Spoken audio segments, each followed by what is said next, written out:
तर आमचा मूड झाला वडापाव खायचा, तर आता आपण जाऊया कल्याणला आणि बघूया तिथे आपल्याला वडापाव कसा मिळतोय। हॅलो फ्रेंड्स, मी केतन ढोसरमध्ये तुमचा भुक्कड भाऊ। तर आज आम्ही आलो कल्याणला आग्रा रोडवरती। सागर खूप दिवसांनी पाठीला गेला की सर आपण वडापाव खायला जाऊया, तर म्हटलं चल ठीक आहे जाऊया। तर आज आम्ही आग्रा रोडवरती आलेलो आहोत। कृषी ड्रेस शॉपच्या समोर सिद्धिविनायक सिल्क फर्निचरच्या समोरच्या रोडला एक वडापावची स्टॉल आहे। तिकडे आपण जाऊ, वडापाव खाऊन बघूया कसा आहे काय आणि तुम्हाला सांगतो। आणि वडापावच्या गाडीच्या जवळ आलो, आजूबाजूला बरेच लोक होते, तर मी माझ्या एक वडापावची ऑर्डर दिली आणि आजूबाजूला बघितलं तर मिरची भजी पण तयार होती, मूग भजी, बटाटा भजी पण तयार होती आणि कधी माझा वडापाव आता त्याला कळलं नाही। खूप गर्दी होती, एक 5 मिनिटं लागली वडापाव घ्यायला। तर आता आपला वडापाव आलेला आहे, तर बघूया कसा वडापाव आहे काय आहे, त्याची टेस्ट कशी आहे। तर चटणी त्यांनी लावलेली नाहीये पावाला, अशीच बांधून दिलेली आहे। तर चटणी नको लावायला, आपण असंच खाऊन बघूया की वडापाव कसा लागतोय। तर वडापावची टेस्ट घेऊन बघतो। वडापाव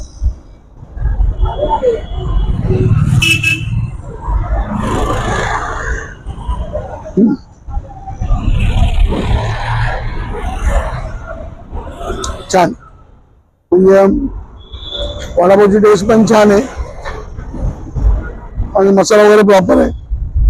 आणि दुसरी गोष्ट, वडापाव त्यांच्याकडे बटाटा भजी, मूग भजी आणि इतर भरपूर प्रकारची भजी पण मिळतात।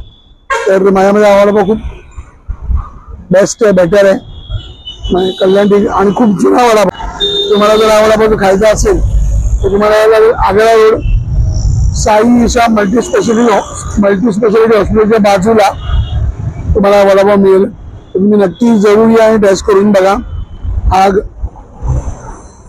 यांचा स्टॉलवरचा वडापाव। तर हॅलो फ्रेंड्स, आग्रा रोडवरचा वडापाव खाऊन झाल्यानंतर आम्ही आलेलो आहोत आता आचार्य रंगमंदिरच्या समोर एक फ्रूट बाउल खायला। तिथे भरपूर गर्दी असते आणि छान फ्रूट बाउल मिळते, तर आपण ती फ्रूट बाउल घेऊन बघूया आणि खाऊन बघूया। चला तर मग।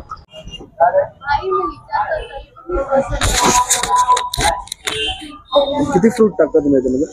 कलिंगड असते, खरबूज असते, पाइनएप्पल, आपले मँगो असते, चिकू असते, सगळं असते, केळा असते।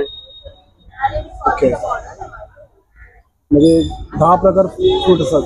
10 प्रकारचा 8-10 प्रकार असतात। किती वर्षापासून करता तुम्ही? आम्ही 35 वर्ष झाले, 30-35 वर्ष झाले। पहिले आमच्या पप्पाची गाडी होती, आम्ही गोळा वापरायचो, निंबू सरबत, काठीचा गोळा, चम्मच, हे सगळं वापरायचो। मग आम्ही बसले एक दिवस डोका लावला तर भाऊ माणूस एवढा फ्रूट घरामध्ये नाही खाऊ शकतं, ते इथं आम्ही हे चालू केलं फ्रूट बाउल। त्याच्यामध्ये केळा, कलिंगड, खरबूजा, द्राक्ष, जसा सीझन असतात तसं वस्तू आम्ही टाकतोय त्याच्यात। एप्पल वगैरे सगळं असतं त्याच्यात। Okay, thank you. तर आता बघू आपण कसं लागतं। तर आता फ्रूट बाउलची आपली तयारी चालू आहे, बघू शकता तुम्ही। आणि 5 मिनिटात आपला आता फ्रूट बाउल येणार आहे। तर थोडं टेम्पटिंग वाटतंय, खाल्ल्यानंतर तुम्हाला सांगतो की कशी होती। मी पहिले तर खाऊन गेलोय, पण आता तुम्हाला लोकांना सर्वांना कळायला पाहिजे ना, म्हणून सांगतो।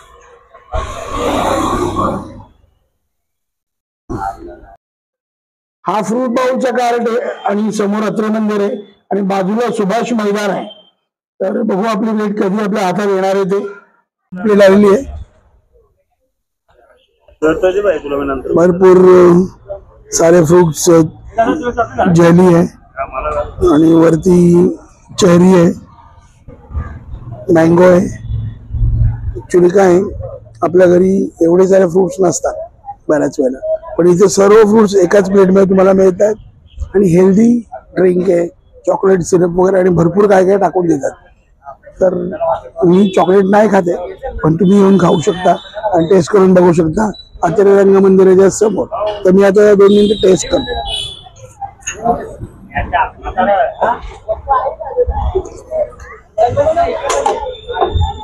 कमाल, एकदम स्मूथ, एकदम टेस्टी, छान। तुम्ही नक्की या. थंड अशी फ्रूट उन्हाळ्यात खायला 24/7 12ही महिने चालू असतं, पावसात पण चालू असतं. तुम्ही येऊ शकता इथे खायला.